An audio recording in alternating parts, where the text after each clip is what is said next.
You can also organize and filter this information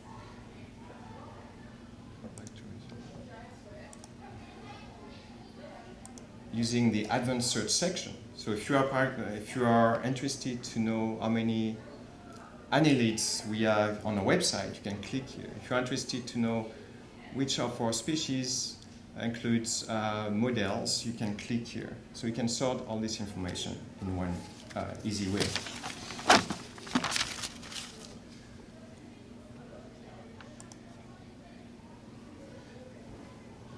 The Science of the Burgess Shale section looks at many aspects of science related to the Burgess Shale, from the early evolution of life that led to the Cambrian explosion,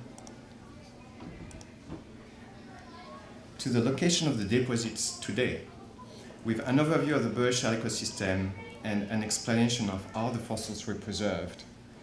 All this section is richly illustrated with new graphics, hundreds of videos, and you can, for example, look at this section here called Fieldwork and Collections, which will bring you through the sequence of organizing an expedition to the Burgess Shale, from planning an expedition to doing the work in the field and bringing specimens back to the collections for studies.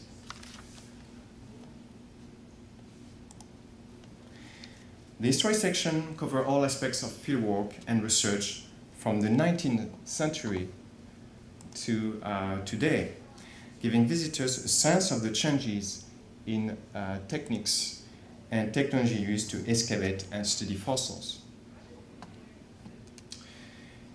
It also tells us about the changing local environments of the field study areas, and with new expeditions, new material were brought and eventually studied.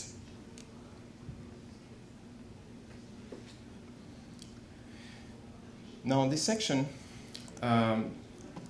includes hundreds of images that have been made accessible by the Smithsonian Institution Archives, the Geological Survey of Canada, the White Museum of the Canadian Rockies in Banff, family archives of the great-granddaughter of Charles Walcott, the discoverer of the Burgess Shale, and dozens of other images provided by people from all across the world.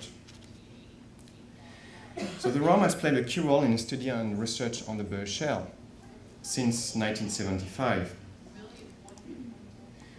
And we are delighted to have with us today Desmond Collins, my predecessor in his job, who built most of this collection, starting from 1975. So the most recent expedition took place in 2010, and we keep finding new fossils, new important discoveries are still made today in the field. There's still a lot of work to do to understand the Cambrian explosion, to understand the Burgess Shale and its diversity. So the last there is a section on resources which will provide a quick guide to for additional information, including museum displays, website, documentaries, and a link to a section for educators. Before I leave the floor to Jacques Dubois, who will present the educational modules of this website, I would like to thank all the team here present in this room, and many other people who couldn't attend this event from all across the world. At least 50 people involved in this project, which took almost 3 years to complete. I would like to particularly thank our project manager, Jason French, producer of this website, David Smiley, assistant producer and helped through the entire project, my technician, Peter Fenton. A number of writers and editors were involved in this project, including Alison Daly, Richard Lahaye, Jacques Dubois, Lorna O'Brien, David Ritkin, Sarah Scharf, Martin Smith, and Rachel Thorpe. French translation was a humongous job. C'est un très gros travail, Dominique, merci. Merci à ton équipe. A number of external reviewers also edited and helped me during this process. Derek Briggs from Yale University, Simon Connemoris from University of Cambridge, Robert Gaines, Mark Laflamme, Alex Page, Michael Strang, Jean Vanier, and dozens of other colleagues. I want to thank Brian Collins, here present, for doing wonderful new reconstructions for this website. The digital reconstructions and animations were made by artists from Australia, Gilly and Lars Fields. They made a fantastic job for this project. They put a lot of passion into it. Graphic design was made by Jackie James. Video reviews were done by Randy Dreger. And I want to thank particularly the web team here, Overdrive, for doing an extraordinary job. You have the compliments of Gilly and Lars Fields, by the way. They were astonished. They even said that they will show the website to them, to the mother of Lars. So that's a compliment. And I probably forget a lot of people here, but thank you all for your support, and thanks Pax Canada for allowing us to do this, for giving us this wonderful opportunity to build this website. Thanks to Alex College in particular for your support from the beginning. Thanks. Jacques.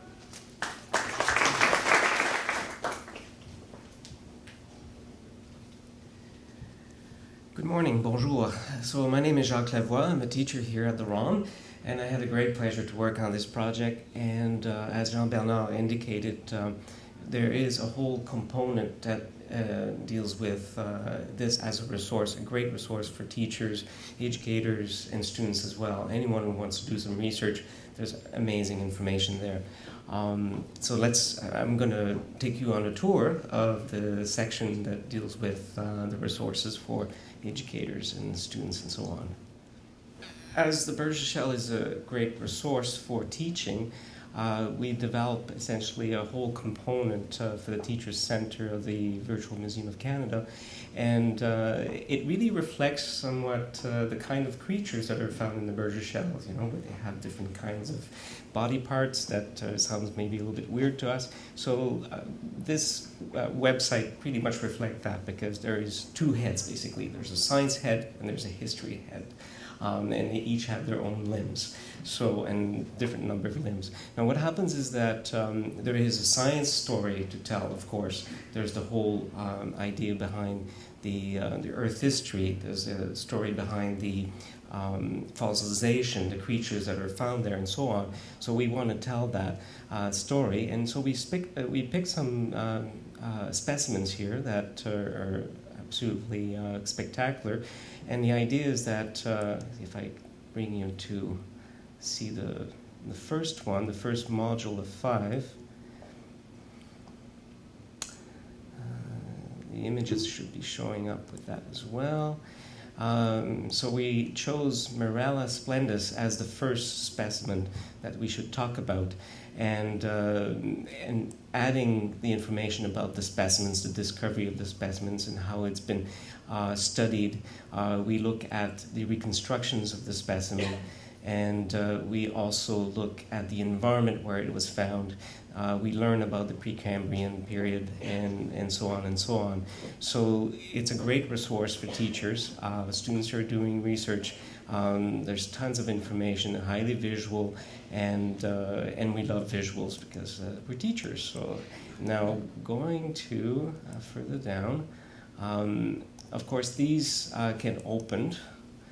Click on, and then you can see, because these assets have more to show than when you look at it the first time. As you can see in this case, it brings you to see the full map, and showing similar places around the world where you have Burgess Shale type deposits. Now if I could go back, here we go. So towards the end of each module there is a learning activity, and in this case developed by a colleague of mine. Her name is Bethany Kempster. So there are two ROM teachers that have worked on this project. The approach was very much about understanding how these fossils have preserved over such a long time.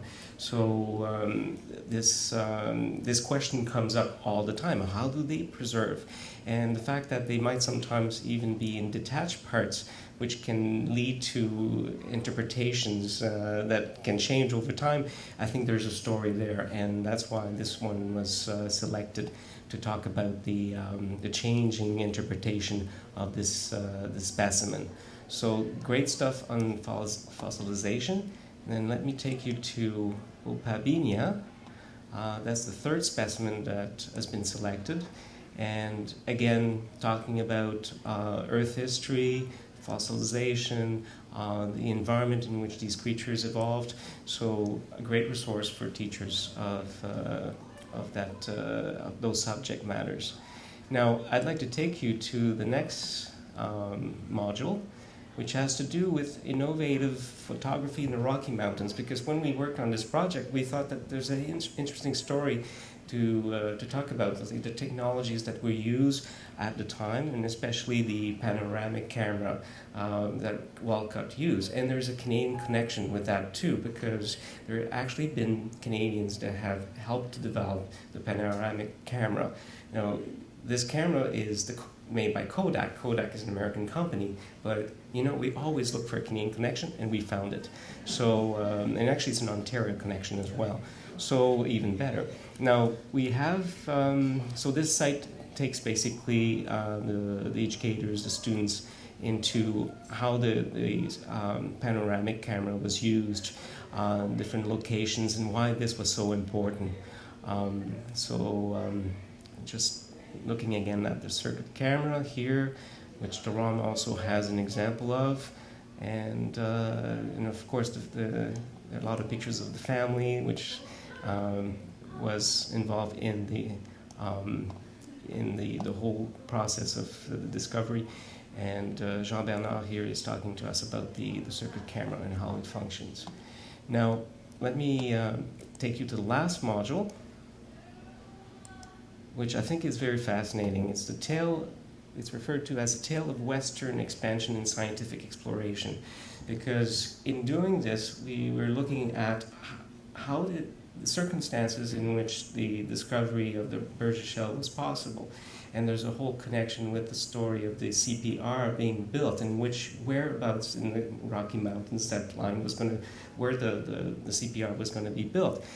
There had been a number of different routes proposed, but this one here brought basically a lot of people to go through very close to the Burgess Shale. And so this module refers to this important connection about the CPR, how the route that led to that section of BC was chosen, and there's a blueprint here showing how the challenges in designing any kind of railroad in a mountainous section like that. And to finish, so we're looking at the development of a tourist industry immediately after the opening of that section to the CPR with Mount Stephen House here, and some pictures of the railroad, the Swiss trainers, the people that helped to climb the mountains and the glaciers and so on, and pictures taken by people of some of the fascinating landscape of the area of Yoho National Park. And taking us back down to some of Mary Vaux here, the third wife of Walcott. Anyhow, so we're looking at essentially a site that talks about a number of different facets. In this case, it's the Western history. That's all important to us. And also about the fact that this has been declared a UNESCO site, and for that reason it develops identity, pride in our country, and of course the natural resources of Canada.